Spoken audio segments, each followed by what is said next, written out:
This story broke in the Washington Post the day before Christmas. Quote, ICE documents reveal plan to hold 80,000 immigrants in warehouses. Washington Post obtained draft documents from the Trump administration that spell out a new government plan to send immigrants to what they're describing as temporary processing sites for weeks at a time.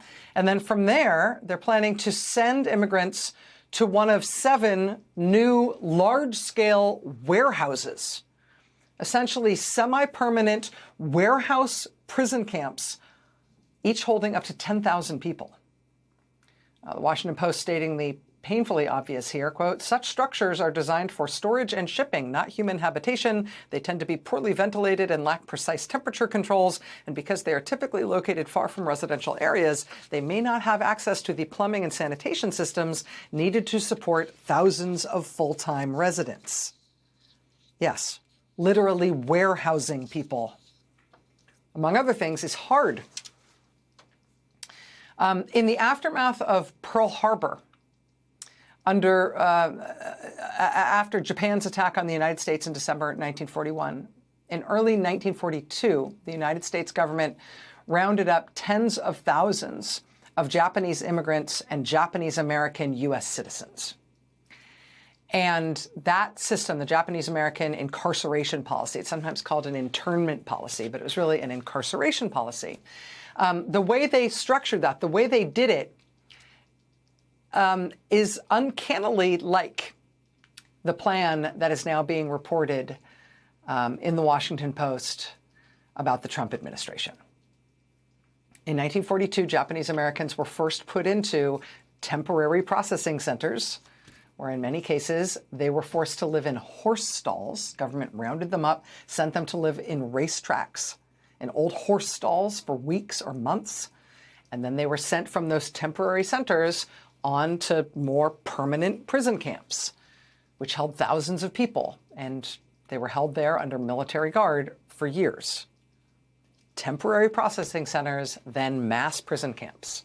That was the Japanese incarceration policy in 1942. Temporary processing centers, then mass prison camps. That is reportedly the new plan for immigrants under the Trump administration today.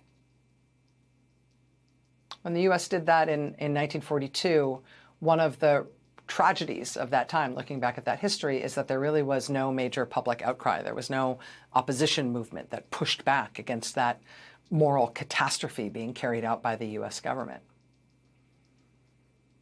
Well, now, here on this show, in recent weeks, we've been following the efforts of one small coastal community in Oregon, a community that's been trying to block an ICE prison from being built in their town.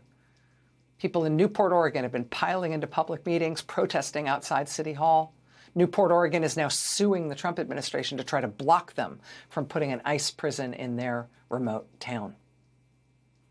Also, how about the people of Roxbury, New Jersey? Clear across the country. Their town popped up on the list obtained by the Washington Post of places the Trump administration wants to put one of these temporary processing sites. Right after that report, look at this.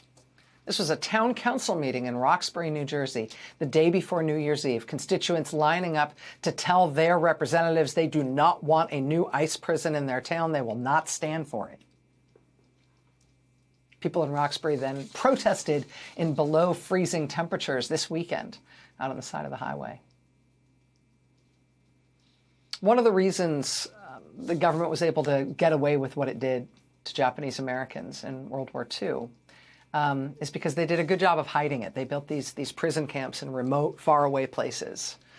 And the few people who did know what was happening mostly did not speak up about it. This time, at least, they may be trying to do it in a lot of the same ways, but this time, at least, they're not getting it without a fight.